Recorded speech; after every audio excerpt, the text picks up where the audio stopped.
So there is plenty of ability for you to come up with ideas. What I would recommend, start with that top of funnel sort of content that is most likely to get searched, that is most likely to bring people in, right? Start with the otherwise lean on the kind of content where you're consistently running into people asking you these questions or having these misconceptions or that sort of thing. Use that as your guidepost. Solve your own immediate needs based on what you're seeing in the market. If you don't have clear ideas on that, generate a list like this. Certain ideas should stand out where you think, yeah, this would be really powerful. If I had a video like this that I could send to somebody when they're asking this question or that I could have out in the marketplace, start with those. So you're going to have plenty of ideas in terms of where to start with what's getting searched well and start with what solves your problems immediately. Does that at least alleviate some level of that overwhelm?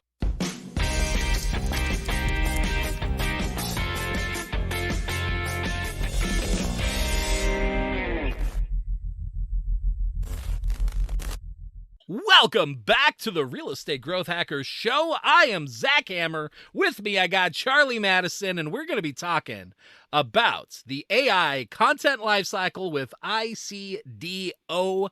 today. What you're going to learn in this is we're going to be talking about all the different ways and strategies and tools and tactics that you could be using to leverage AI in your content process.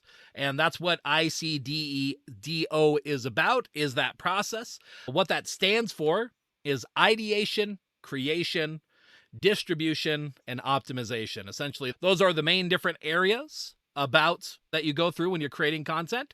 And so we're going to talk about how AI makes your life easier or more effective across all of those ways. Charlie, what do you think about that as a topic? I want to know how AI helps with OPP. That's the real question. 90s kid. Indeed. Good call. So yeah, this is a continuation. Actually, I talked about a lot of these principles on a recent session that I did at REGH 2023 with the Sisu crew over there. I wasn't able to get into all of my notes because we didn't have enough time in the session, and we were sharing the session with Kendall, who did an amazing job bringing some great ideas to this same topic as well. Kendall Bonner, I believe was her last name. Definitely recommend checking her out as well. But I figured I'd take the opportunity on my own show here to lay out some of the other ideas that I didn't get to talk about in session and have a conversation with you. How does that sound, Charlie? Let's dive deep. I am Perfect. always excited to learn stuff from AI with you. And I just want to buy your book. Like, I want your book, your workbook that lays it out. This weekend, I kid you not, I was fighting with AI, and I really wish I had Zach Hammer's book.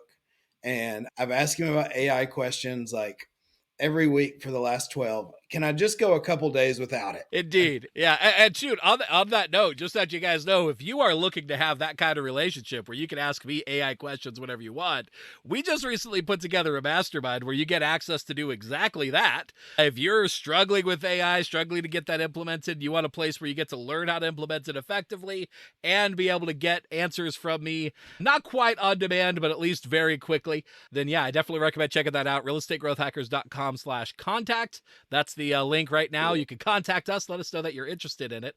And you can also join Charlie Madison amongst the kind of people that can reach out to Zach Hammer and get answers to your AI questions. AI. That's right. Well, let's go ahead and at least solve some people's problems, some people's questions right here and now. What do you say? Let's do it. What's the I?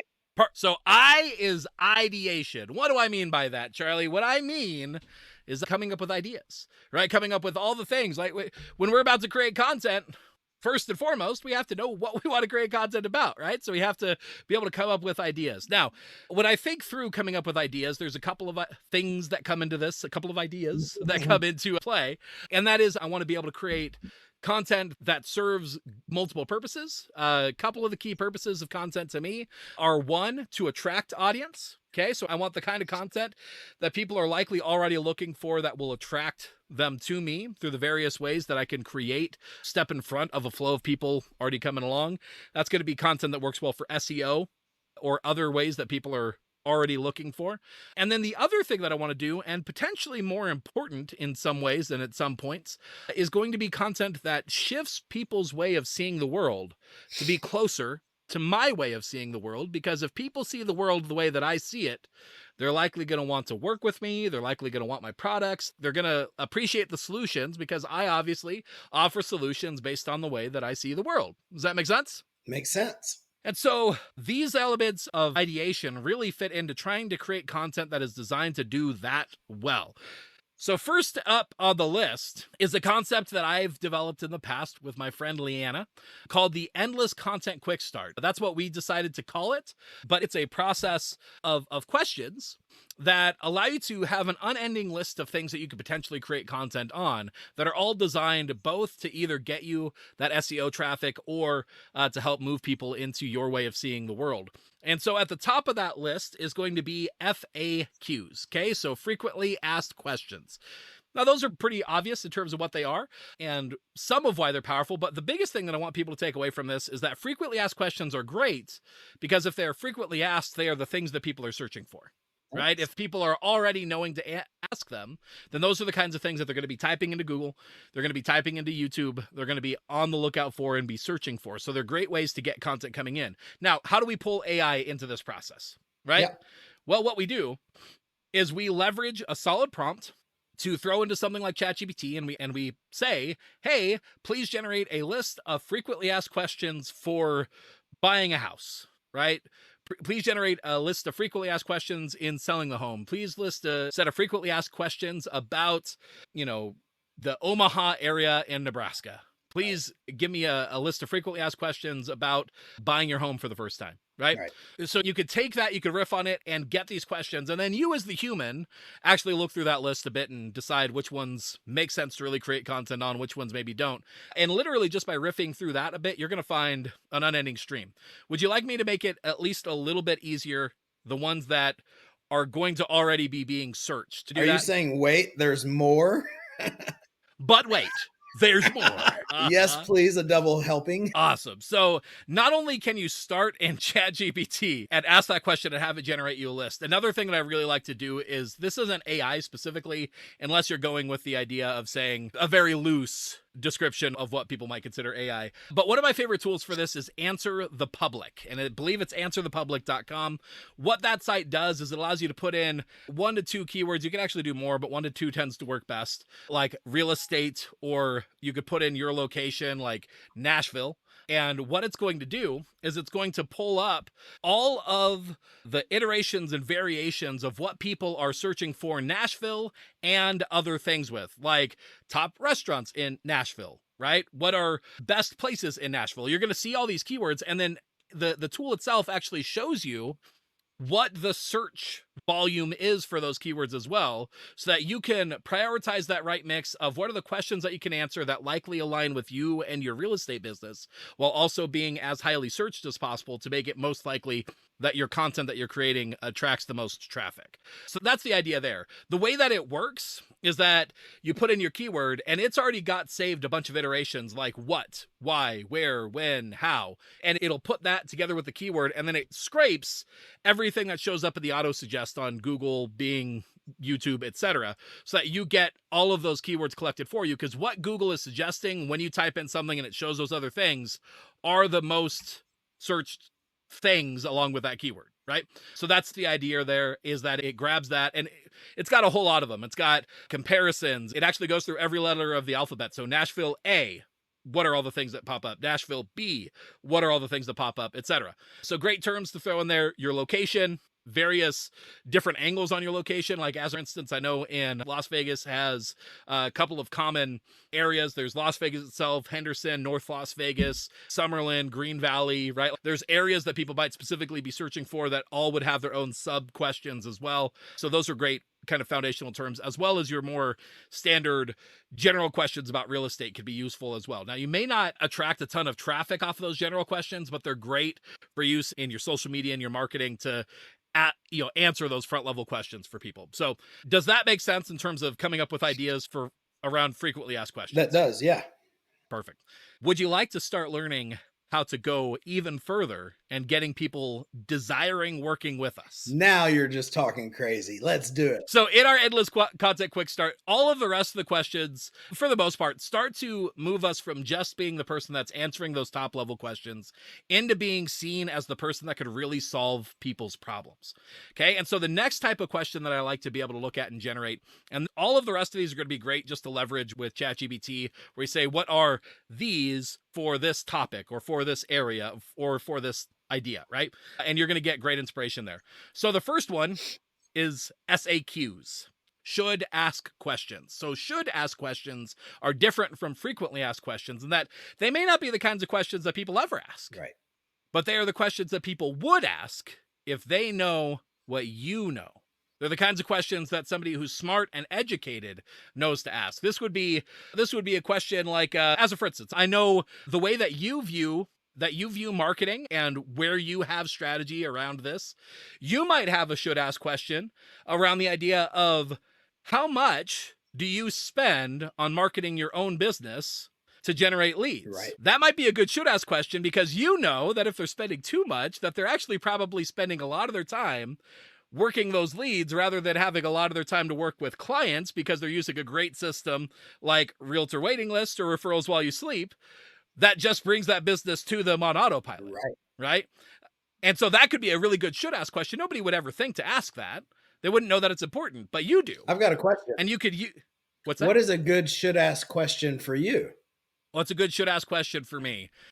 Oh, that's a good question. A good should ask question for me, meaning like for people who would potentially be working with me. Yeah. Okay, cool. Why the tool? Let me see how to word this. Why doesn't the AI tool matter?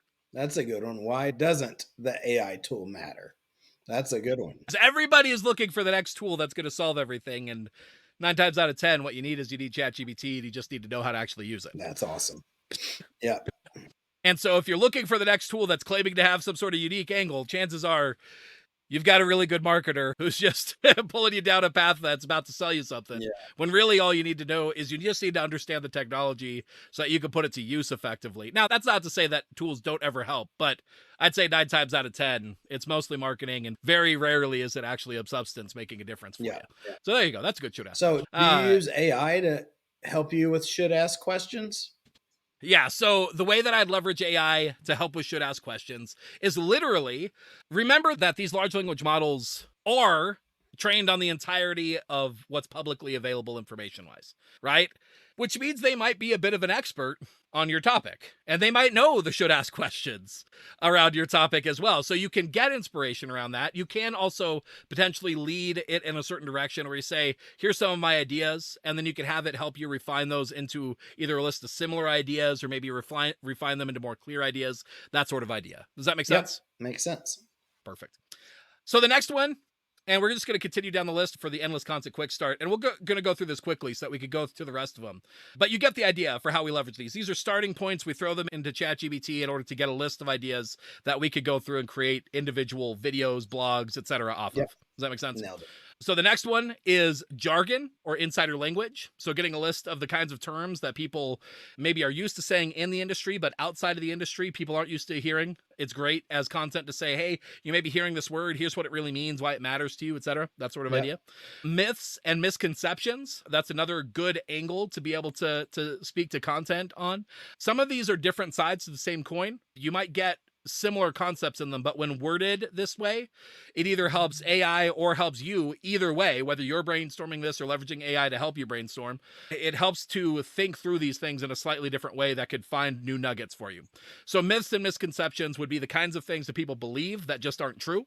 Right? The 10 Commandments is another good angle to go down. And that's just, those are the rules, right? Rules for success. So thou shalt always make sure to take care of your financing before you start getting attached to a home. Right? Yeah. That's a pretty good rule, That's right? a great Wouldn't you one. say? I like it. Thou shalt always hire Charlie Madison, right? Nailed it. There we go. Nailed it. I mean, that one may not be very good content, but you know, it's at least a rule that you'd believe, right? Yes. Yes. So thou shalts and thou shalt nots, right? These are the ideas that you're giving people rules for success in whatever you're doing. And you could do that in different angles, right? So you could do that a list for buyers, you could do it for sellers, you could do it for move up buyers, Right. you could do it for, empty nesters, right? Like you could literally iterate on this angle and focus it on the specific group that you're gearing it toward. What I tend to recommend is that kind of content. Each commandment is its own video. Nice. Or its own art, right? Does that make sense? Yeah. So it's not one video where you cover all of them. It's most likely broken up into multiple pieces. The next one is false limiting beliefs. So this is going to be similar to the myths and misconceptions, but when you frame it in this way of thinking through false limiting beliefs, these are the things that people believe about the world that just aren't true. and as a result are holding them back, right? Does that make sense? We have the opposite side of that, which is true empowering beliefs. And those are the beliefs that if somebody believed them, would allow them to have a greater degree of success in whatever they're pursuing than they're currently having. Yeah. Right? So that maybe not commonly believed, but for those that do, get them good results. And so, yeah, those are kind of the foundational ideas for the endless content quick start. So you use those as a springboard to generate a bunch of ideas. What do you think about that? I love that. I want to use those for what I'm doing. If you had to guess, how many ideas do you think you could generate from that list alone? I mean, the name kind of gives it away, but I think it would be unlimited. That's true. I mean, hundreds. How would you right? like easily? How would you like it if I made it so that you could immediately turn that into 3 times as many? Oh, I want 3 times as many. All right, sounds good. So the other thing that I like to do for ideation is remixing any of these ideas into a different style of content. Okay. And so there are foundationally 3 different types of content. There's case studies, recipes, and listicles. Okay. So what are those? A case study is telling somebody how to get an end result via somebody's story, saying, this person got this result. Let me show you the story of how. Right? So it's selling a result through a story. Recipes are saying you want this end result. Let me show you the step-by-step process to get there. What's required, in what measures, and in what steps. Yeah. Right? That's a recipe. And then listicles are the type of content that say, here's 10 great ways to do this. Here's 13 unexpected, amazing restaurants in Nashville. Right? What's cool is nearly every type of content that you generate can be reframed as a case study, recipe, and a listicle. So if you find a piece of content that you find really valuable, really useful, really powerful, you can immediately turn it into more types of content that feel fresh and new just by taking them and reskinning them as a different type. Does that make sense? That makes a lot of sense. Yeah. And AI is amazing at doing exactly that for you. Nice. At saying, take this thing and rework it into this type of content. Does that make sense? Love it. Here's a new one that is specifically from this world of AI that most people are missing. If you are paying for ChatGPT Plus, or you're using one of these tools that has the ability to search the internet, one of the common types of videos that people should be doing, just because it keeps you top of mind and relevant, is talking about what's going on in your local market. How would you like it if that AI did all the research for you, assembled it into a script, and just gave it to you for you to be able to read? How would that sound? I would be okay with that. And so you could do exactly that. With ChatGPT's ability to search the internet, you could throw a prompt in that says, I want to do a market snapshot, a market update of what's going on in my local area. And it could go very localized, right? Places that you might not expect being able to get good details on, because a lot of this data is already assembled in places. Yeah. It's really just a question of turning it into a relevant update that gives people key takeaways, that sort of idea. So you can actually ask ChatGPT, I want to do a market update. Please research this for me and put it together in a script so I could do a market update to talk about these ideas. Pro tip for this, make sure to ask it to include why does it matter, right? Don't just have it give you absorption rate is this and total listings are this. And that's useful information and you should lean on those facts and figures, but you need to be able to tell people why it matters to them. Otherwise, they're just going to hear you rattling off numbers and they're not going to care. Does that all make sense? That makes tons of sense. Yeah. All right. So that was ideation. Do you think we have enough ability to come up with ideas? I'm overwhelmed with how many ideas I have. It's like an inception of ideas. So there is plenty of ability for you to come up with ideas. What I would recommend, start with that top of funnel sort of content that is most likely to get searched, that is most likely to bring people in, right?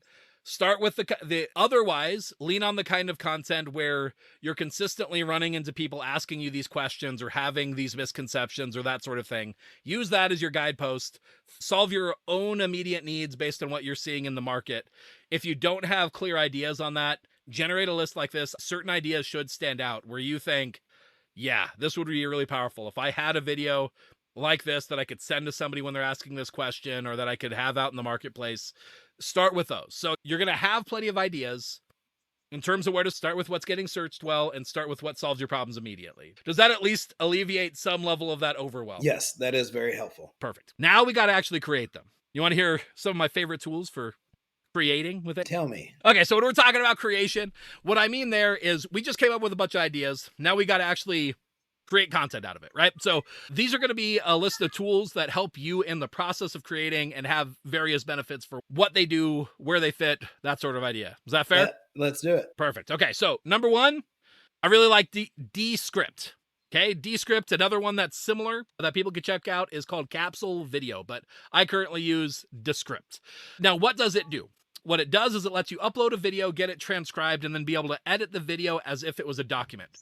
So when you need to move something around or where you accidentally said something wrong and you want to make sure that it's clear, concise, you want to get rid of blanks, that sort of thing, or you realize that you got a little rambly, so you're like, I could say this shorter. Let me just remove this part. I repeated myself a lot right here, right? Descript makes that really easy to do those kinds of cuts where you literally select the text, Control C, Control V. It's so much easier than trying to scrub through a timeline, right? Whether this is for you or somebody on your team, it's going to save time in the process of editing videos. Further, they have a lot of templates that you can apply, so you can take content and flow it into a template to have a consistent styling as you need to. So for video creation, I really like Descript. But Descript does have a downside. What's that? The downside is that you have to have a human that actually knows how to select for the content that's worthwhile. That's true. That's the downside. That's true. And for a lot of the times, you still want that, and that is valuable and worthwhile. So you're not going to completely get rid of that so far, not in my experience.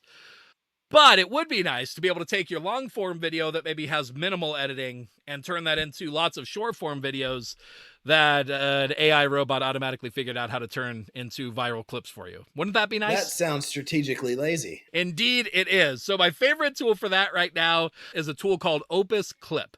And Opus Clip, what it does, you upload a video. It actually does a lot of the same thing where it transcribes the video, gives you ability to edit with text, that sort of idea. But what it does is it looks for segments of your videos that are specifically more likely to be viral and engaging based on what they're seeing is already performing. And it does a really good job. It's 80 to 90% of the way there. It's not perfect, but it gets you really close. And part of what it does is it makes it so that you're zeroed in on the right spot. And then usually just by messing with the transcript a little bit, you can get it zoned in on something that's nearly perfect. Does that make sense? So it saves you a lot of the time of actually having to think through, how do I turn this thing into lots of little clips that I could actually leverage to go further on sites like TikTok, YouTube Shorts, Instagram Reels, etc. Yeah. Does that make sense? It takes the full bit. And I've used this. We've talked about this. And I don't know if one of the things that I actually, when I've used it, I've used both.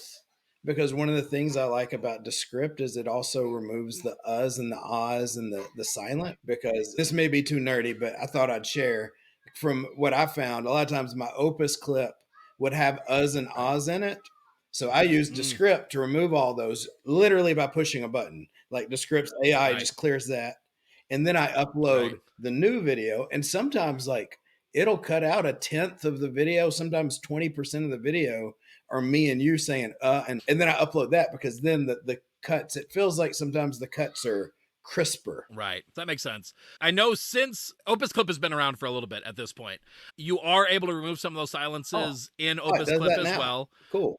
Yep. And it's now allowing you to export in various formats as well. So a couple other tools that are on my radar are Vizard and Video. And the Vizard is spelled like lizard, but with a V. And Video is spelled, how do you normally spell video? Instead of an E, it's a Y. So yeah, V-I-D-Y-O. Vid-yo. Yeah. So those are two other tools to check out that do some level of the same thing as Opus Clip. I know I am looking into Vizard as a potential option to try. It's one of the ones that has me excited, but I haven't played with it yet. So I can't fully recommend it, but it's in that same sort of category. And the key place that really helps you with is taking something somewhat long form and turning into multiple short form options with the least amount of editing necessary, where you don't have to have a human doing all the heavy lifting. It gets you in the right zone, refine from there, and then you're good to go. I mean, just imagine that. You do one long video, and now you might have 2 shorts a day for 5 days. And you can put that on Instagram Reels. You can put that on YouTube Shorts. You can put that on Facebook's, whatever they've got. Yeah, that's Reels as well, I think is what it's called, yeah. That's pretty awesome. Yeah, exactly. And one of the most powerful reasons for that, I actually don't know where this fits into the vein, but it's sort of a separate concept that fits into creation, which is you are likely creating content already that you don't realize that you're creating. And that if you just recorded it, you could leverage tools like Opus Clip to turn it into useful pieces of marketing for you. Right. Right? So let me give you an example. I've been doing a book club for about the past 3 years at this point, and I record every single one of those book clubs. Do you want to know how many people want to watch an hour recording of people talking about a book after the fact? You want to know how many people want to watch Your that? mom and your Aunt Lisa. Pretty much, if them, right? Nobody wants to watch that. I don't want to watch that, and I run the book club, right? But I have all those recordings, and so we've been going through and processing them, and man, not only myself, other people in the book club, people are saying some smart things that are really great as these small little clips that we could leverage to go out and turn into marketing. And so I have this asset of content that's been being recorded for a while that now gets to be part of my marketing because AI is turning what once would have been too time intensive to process into something really meaningful, at least time intensive compared to my budget around it, like what I could expect. And it's turned it into something that now I could take that asset and actually put it to use in a different way than I ever could have before at the cost that I could do it today. Right. And so think about all the opportunities where you are creating content that you might be able to leverage. Are you running trainings at your office where you're teaching people how to do different types of marketing? Are you talking to agents on your team about strategies and tactics for their business? Are you giving market updates internally that maybe if you just turned on the mic and recorded it could readily be turned into content that could go out into the world on your behalf, right? So I've been in this creation process, been really trying to turn people onto the idea that there's a lot about what you're doing that if you just recorded it could probably become content for you so that you don't have to do as much marketing, right? Because you're already doing the work. Right. You just need to get it in the right format to distribute it properly. Yep. Does that make sense? Love it. Another tool, DALL-E 3 or Midjourney. These are going to be useful for image creation. Now, where is that going to be useful? It's going to be most useful when you want to create a visual to represent an idea when it comes to content, right? So this could be useful for your ads. It could be useful for blogs. It could be useful for your presentations, that sort of thing, where you want to convey a concept visually. And an image would really best do that, but it's going to be hard to find that image already existing perfectly, right? Like if the best way for you to describe a concept is a T-Rex riding a bicycle wearing a propeller hat, I'm going to guess that image may exist, but it may not be easy to find. With the power of AI and image generation, those sorts of images are able to be generated. Now, that one's just for fun and funny, but there might be similar things where you want to create an image that represents a concept and fits into a blog post, goes out via social media to represent an idea that you're writing about, that sort of thing. AI image generation can be really powerful for those. And those two tools are the ones that I really love. DALL-E 3 can be accessed and used through ChatGPT Plus, through OpenAI's ChatGPT program. Midjourney, currently, you still have to access through Discord, but it's another great image generator with a lot of great options. If you have to choose between one or the other, I think most real estate professionals are going to find everything that they need in DALL-E 3. But if you want to get like a little bit more of a visual stunning feel, Midjourney still has a little bit of an edge on kind of that creative flair, if that makes sense. So, but yeah, those two are good tools. Now, I know you've seen me play with those a bit. What are some of your thoughts around those? So I really like DALL-E. So, I'm a nerd, but the thought of learning how to use Midjourney just didn't ever like really appeal to me. It's almost like writing a program in a lot of ways. It is a bit, And, yeah. I would actually see people go to ChatGPT to create the Midjourney prompt. So I just love Midjourney is now included for free with my ChatGPT. And I feel like the Basically. world is opened up to me. And, like Right. I'm creating a how to survive 2024 playbook for my loan Right. officers. And before, like I'd have to go to Fiverr or someone to create a graphic. And so I actually said, hey, make this into a book cover for me. And of course, the secret is tell it to not do writing, but like basically it opens up stuff now. My question is, Right. will both of those do YouTube thumbnails for you? What are kind of just quick run of the mill things like besides blog post, like what are the types of things they can come up with? Yeah, so the thumbnails are good to right now. The best way to think about those is there's still a little bit of learning curve on this to really make it work best. So I agree with you. What I like about DALL-E is that DALL-E allows you to do more of a back and forth where you ask it like a human, where you say, generate something like this. It generates it. You say, that's great, but please change that. And it understands what you're asking, and it tries to give you something based on what you're saying. Midjourney, you can't do that. You can't Yeah. ask it to change it. You have to try and modify your prompt and figure out what you did wrong, Yeah. right? And DALL-E can generate text to a degree, but it's still not perfect. So in that vein of generating images, one of the tools that I really like to combine with either Midjourney or DALL-E or any of the other image generators right now is Canva.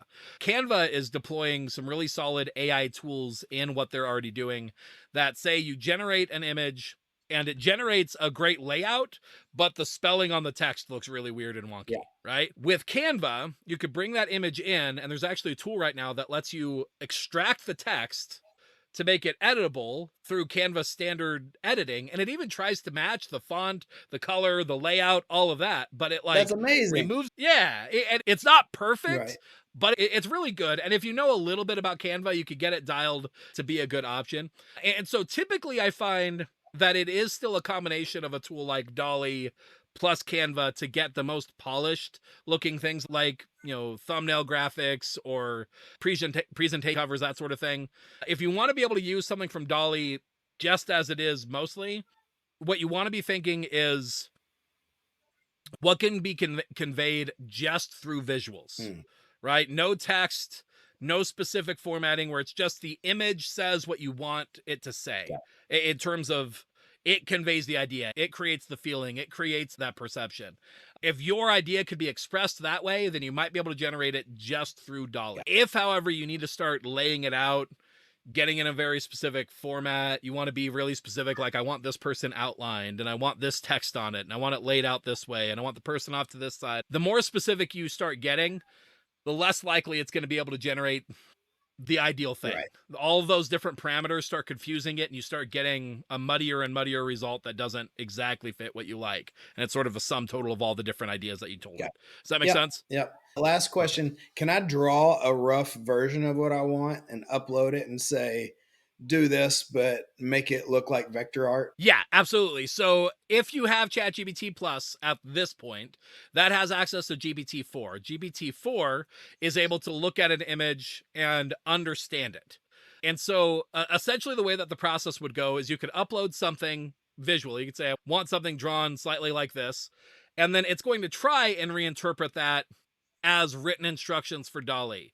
The thing to note is that DALL-E itself is not aware of that visual. Gotcha. So it may not be perfect. There are tools that let you literally control how the AI generates stuff based on the image itself, where the visual is impacting the outcome. There are tools that are coming out that let you do that. None of them right now are integrated into DALL-E, but they exist. I'm sure as the technology continues to develop, we'll start to see some of that integrated there as well. Yeah. Because the concept exists. It's just still a little bit more on the edges of what people are playing with and researching, and not necessarily rolled in to all the standard tools that maybe people are using in So general. at this rate, give it 3 to 6 months, right? It's probably by the time we stop recording, it's going to be ready. Yeah. Exactly. One of my friends said yesterday, this today is as primitive as AI will ever be. It's the foundational phrase that you hear from all of the AI YouTubers. This is as bad as it gets. Yeah. Right? Because it's only getting better from here. Yep. And they use that to show where it's like, hey, here's this thing. And sure, it's a little wonky, but this is the worst it's ever going to be. Yeah. So cool. Right? And when you think about that, you're like, wow, it only gets better from here. Yeah, Which, if I can say, exactly. That is the reason now really is the time to join your mastermind. And to know this now, like one of my favorite marketers named Perry Marshall, your friend Leanna just did a training with him. He was really kind of an obscure marketer that learned Google Ads when Google Ads first started. And he wrote a little book, and it launched him to decades of wealth and being one of the top folks. And now is the time to do that in real estate with other people doing it. And your mastermind is the place to do it. Exactly. Thank you. Yeah. AI, especially, that's part of what I'm teaching people is it's only a matter of time before all of the benefits that AI gets us are just commonplace. Right. where it's the standard, it's expected because everybody could do it. Those who have been doing it will have already carved out their market share. So if you want the benefit of these things in terms of actually growing your business, actually getting a result where you're able to stand out with clients, able to stand out with your results, you got to do it now while people are figuring it out, because it's very quickly going to not be a differentiator anymore. It's going to quickly become something that everybody's doing, and you're going to have to differentiate some other way. You might as well get the benefit now when you have a benefit, rather than still having to learn how to use it and just not getting the benefit. Right. Right? Right. Yeah, exactly. So another tool that I really love that's useful in the creation process is a tool called Mac Whisper. So Mac Whisper is a tool that you could get for free. You have to have a Mac in order to use it. There are other options. I don't have a ton of them top of mind for Windows, but if you look at like open source Whisper software, that'll get you access to something. I have found a couple. I don't use a Windows machine, so I don't know which of them I would actually like, if that makes sense. But what this does is that OpenAI actually released their Whisper technology as an open source model. And Whisper is their model that allows you to transcribe audio. Okay. And it does it at a really good level. It does it really effectively. What's really cool about Mac Whisper is that it's free. I like And so you could take hour-long, recordings, get the transcript from them, and now you have the tools to be able to process that through AI as your context for creating articles, for creating show notes, for turning your voice notes into, social media posts, that sort of thing. So when it comes to creation, I really like being able to go from one mode and then creating all the other aspects in the process, and getting a written transcription is really useful in that process. So like Descript does those transcriptions as well, but you get a limited amount of usage on it. I really like having full unrestricted access to transcribe however much I want, however often I need it. That's what Mac Whisper gets you access to. And again, it's free. There are versions like it for Windows. I don't remember the names off the top of my head, but if you need that, I'm sure in our mastermind community, anybody that is using Windows will be able to point us in the right direction. Next tool is one that I actually built myself with AI, and it's called the AI Summarizer. You can get access to it at realestategrowthhackers.com/AI Summarizer. Well, that's cool. It's a free... Yeah, good name for it. What's it do? Well, thank you. Well, it summarizes things. And so what it's really useful for is when you've got a really long transcript or a really long bit of text, say like an hour-long recording or something, well, that's going to potentially be too many characters to throw into ChatGPT without it throwing a character limit warning. Now, it can understand that level of window at this point, or it's at least quickly going to be able to, if you can't within ChatGPT itself. It can understand that much, but you still have limits on like how many characters you could throw into ChatGPT. So this is a great way to be able to take something long, distill it into its key parts for context, and then throw that along with a prompt into ChatGPT to actually like get a meaningful social media post or a blog post written around a webinar, that sort of thing. It's a great way of taking something long, turning it into short context to then reformat it into something else. So it's all part of an overall workflow and process. Now, the tool itself is completely free. You do need an OpenAI API key to use it. When you get there, you could Google how to get an API key. It's not too hard. It may sound complicated, but literally if you go in, sign up for your account, Google how to grab it, copy, paste, throw it in, and you're off to the races. Yeah. Right? You're going to be good to go. It sounds more complicated than it is. It's actually pretty easy to use. Yeah, but it works really well. I forget. I think that's a tool that I've sent your way. I don't know if you've ever had the opportunity to use it, make use of it, but has that been one that showed up in your workflow yet? I have not used it. I haven't, because I haven't ever tried to get my open API key to work. And so, no, I've never used that one. Yeah, fair enough. Like where it fits really specifically is it's somewhat of a limited use case. It's really when you have a long body of text, like an hour-long recording that you just transcribed. So it's going to be useful like for webinars or turning trainings into something. It's not necessarily the kind of thing that you're going to use every day, but when you need it, it's really useful. That's part of why I made it free. It's not one of those tools that I really see many people needing often, if that makes sense. But when you need it, it's really nice to have it. But yeah, and so part of what you could then use for, with the summarizer, with Mac Whisper, and with these other tools, now you could take your videos and turn them into images, turn them into short posts, turning them into long posts, take one form and recreate it into multiple different aspects. And that's kind of wrapping up our creation portion on these tools that really help you create in a much more leveraged way that either makes the editing process quicker or the ability to create more content more effective. How does that sound? Is that pretty good for the creation part of our content life cycle? Yeah, and kind of tell me if I heard this right. Kind of what I've heard is, I mean, it's really what me and you are doing here. You get a Right. topic, do a long form video, because then you can take that Right. and you can almost down sample it into, you can use Opus or Vizard or Right. one of those to craft it into different types of pieces of video. You can also use Mac Whisper to transcribe it, which I'm guessing what with Right. that transcription, maybe in the next step, we're going to talk about how to do different things with it. Exactly. So, and that gets us to our next step. So, part of where the overarching process leads us, and where AI is really powerful, is it takes what used to take a lot of work just to get one thing done and takes the same time and effort. It makes it a lot easier for us to create a lot of assets, a lot of tools, a lot of things that we can distribute far and wide. So let's talk about that process of distribution, right? It's good to sort of start with one anchor, get really good at that, and start figuring out how to spread it from there.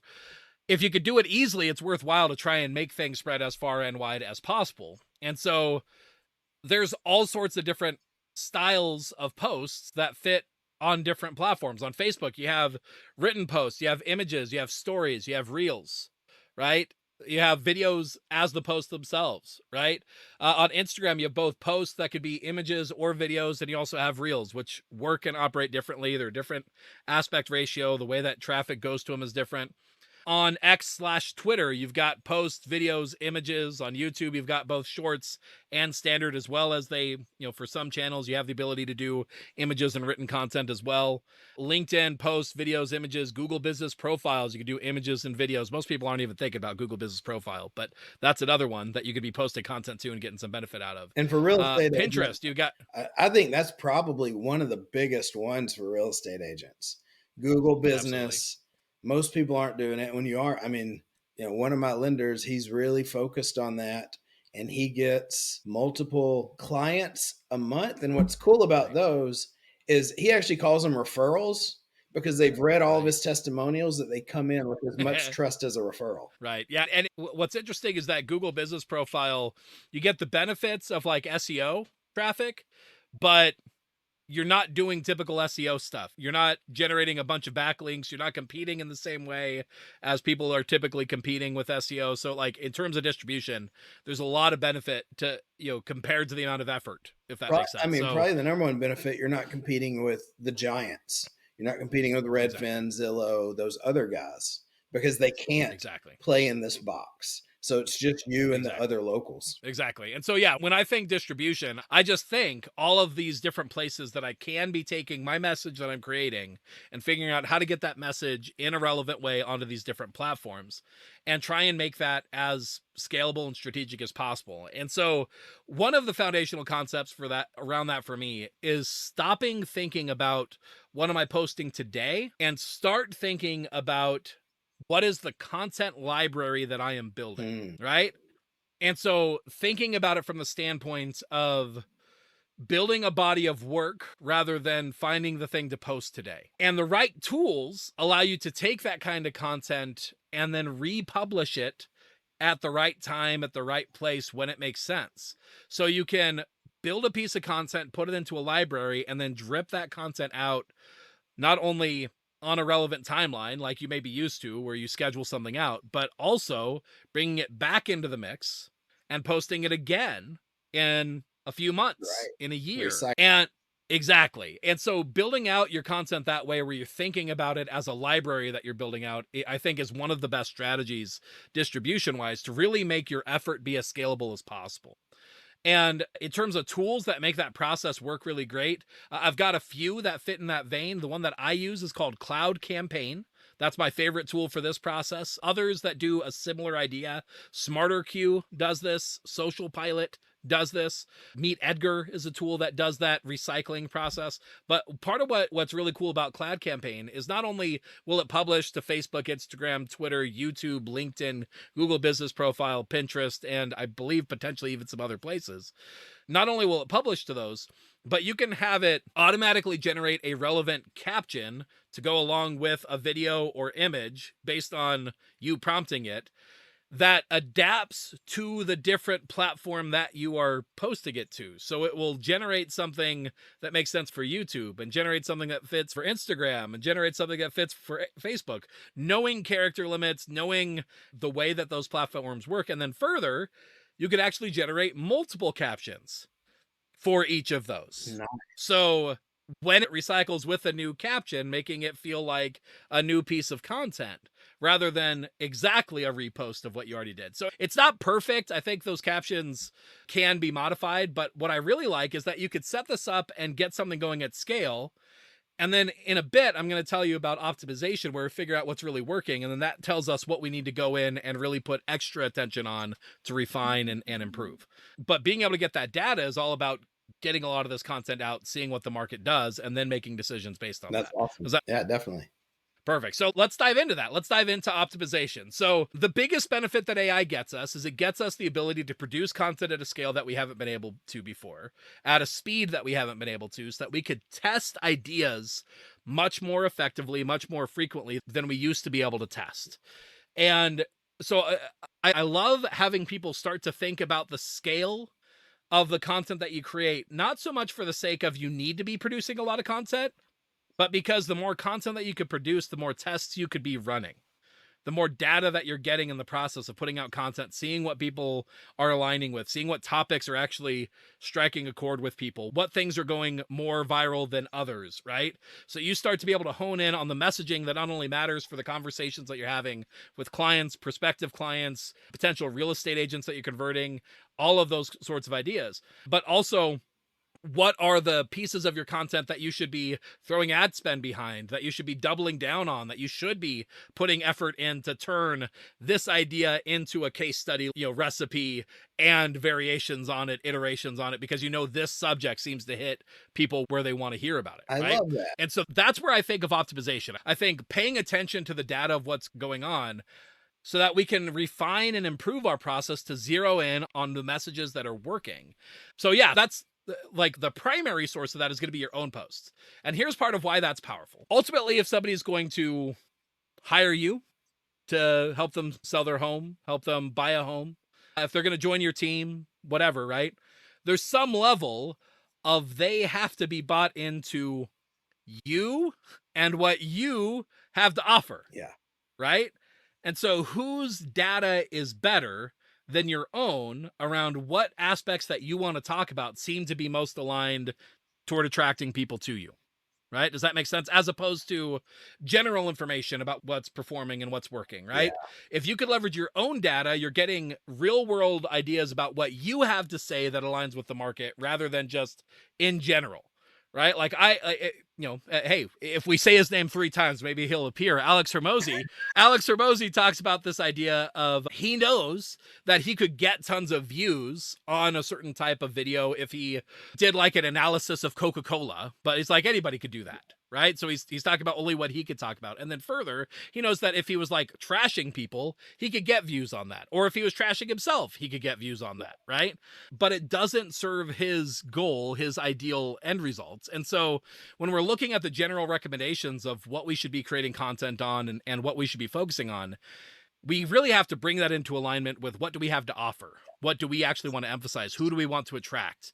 And we want to find the cross section of what we want to talk about that aligns with what people want to hear about, right? We want to find that cross section rather than just in general. And so being able to look at our own data and see what's performing is awesome. Cloud Campaign, that tool that I mentioned, it actually automatically tracks a lot of that stuff for you. So you're even able to see how often is a question present in the posts that are working, image, long versus short, video present or not, length of video on a platform by platform basis, so that you could zero in and really start to see, hey, if I want to get the most traction out of Facebook possible, it looks like I need to be doing more videos about this length with this sort of question present in the caption, right? And it starts to let you zero in on getting better results from your own data. I do like leveraging competition. I like leveraging, the ability to learn from what's working in the market itself. One of the ways that I really like doing that is that you could go to YouTube and either go toward competitors or go toward people maybe in other markets that are doing a similar thing that you want to do. And you can scrape the titles, durations, and those sorts of ideas about everything that's going on their YouTube channel.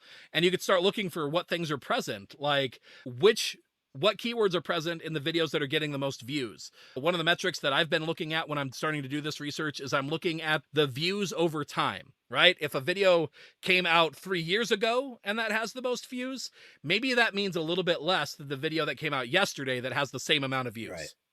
Right. And so views over time matters for me to see which elements are most impactful. Tool that I like for that is Bardeen. Bardeen's a tool that goes into your browser, allows you to scrape this sort of stuff, put it into a spreadsheet. You can take that spreadsheet, throw it into ChatGPT, and start asking it questions like, based on this data, what titles should I be writing that are most likely to result in the high view count around this topic? Right? It can help you optimize around that. Further, you can do that same sort of idea with your own data. Grab the posts that are working the best for you and say, hey, these are my top performing Facebook posts. Based on this information, here's a post that I'm working on right now to go out on Facebook. Can you help me optimize it so that it fits the best practices that you see in what's already been working for me with my own stuff? Again, that's going back to that same concept of your own data is really going to be the best. But if you're looking for some place to start, you can go and scrape competitors or similar people in other markets and learn from that as well. But yeah, the more that you could start building your body of work, building that distribution and getting your data, your content to go out and collect data for you, the better, so that you know what to create new content around, what to throw ad spend behind to get more eyeballs on it, all of that. And AI essentially makes it so that you could do that at a scale that was previously really hard to do, because it makes this process so much easier to come up with ideas, so much easier to take one topic and turn it into a bunch of different concepts, and then get that stuff out into the world in tools that make the distribution easy so that you can start getting that data back from the market. That's awesome. Yeah. There you go. I would love to have a service where I could just get your video walkthroughs on how to set up Bardeen for these things. Maybe you'll do that as part of your mastermind. I want to see those videos because I don't know if you know this. Like, I'm pretty nerdy, pretty technical, but Bardeen, like my mind just doesn't work with it. And I'm just like, oh man, like I want that. Like, what's that look like? So if you guys want Zach to do a video on how to walk through Bardeen, let him know as you sign up for the mastermind. Indeed. And even if you're not interested in the mastermind yet, I pay attention when people ask questions, when people want to know things. That does influence what kind of content I create, what kind of courses I create. Like, what are the hot pressing questions that you guys have that you feel like you need help with? Definitely reach out to me, whether it's through the contact page, realestategrowthhackers.com/contact, or whether you reach out on Facebook or Instagram or whatever. Reach out if you have a question, if there's something that you're like, man, that topic's really interesting, I would love to know more about that. Yeah, I'll absolutely consider that. Makes a difference for what kind of content I create, as well as courses, trainings, all of that sort of stuff. And my vote counts, but yours counts more than me. So if you want it, you got to let him know. I'll keep badgering him, but it's your votes that count. Absolutely. And just like Charlie said, I mean, even further, you know whose vote counts the most? The people who are in that mastermind asking me how to get the results, because that's what it's all about. It's about getting people into practice, being able to implement. So if you join that mastermind, I essentially become your AI assistant where we start implementing that stuff. So definitely check out that mastermind if you want to. realestategrowthhackers.com/contact. You can reach out to us. Let us know you're interested. We'll get you more details so that you can come and join us for that ride. Otherwise, that's what we have today. Ideation, creation, distribution, optimization.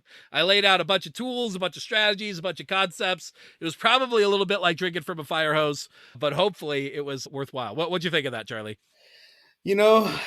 If you're down with OPP, you know me. On that note, everybody, thanks so much for checking out this episode of Real Estate Growth Hackers. This has been Zach Hammer here with Charlie Madison. Charlie, you should check out if you are looking for help being able to generate business on demand, on autopilot, getting compliant clients rather than leads. You want to check out Realtor Waiting List. I believe that one will connect you up to Charlie, and you can find out more about what he's up to as a way to say thank you to the show. I think you'll end up on a specific part of your calendar that sort of says, hey, this is a friend of Zach. Yes. And I don't know about the rest of you, but that might actually mean something to Charlie in terms of how likely you are to get some amazing extra help and benefit, because me and Charlie, we're pretty good buddies at this You're in the friend of Zach VIP room. Exactly. All right, everybody. Thanks so much for coming out. Check out what Charlie's up to. Realtor Waiting List, referrals while you sleep. And until next time, Thanks for checking out another Real Estate Growth Hacker Show. Bye. Thanks for tuning in to the Real Estate Growth Hacker Show. Remember, done is better than perfect. To turn the marketing ideas and tactics you just learned into real growth for your real estate business, visit us at realestategrowthhackers.com. If you like this episode, consider sharing it with another real estate professional who could benefit from the information, or maybe you'd like to subscribe to the show to never miss an episode. You can leave a rating or review on iTunes with your biggest takeaway, helping this show to reach and help more people just like you. Thanks again, and we'll see you on the next episode.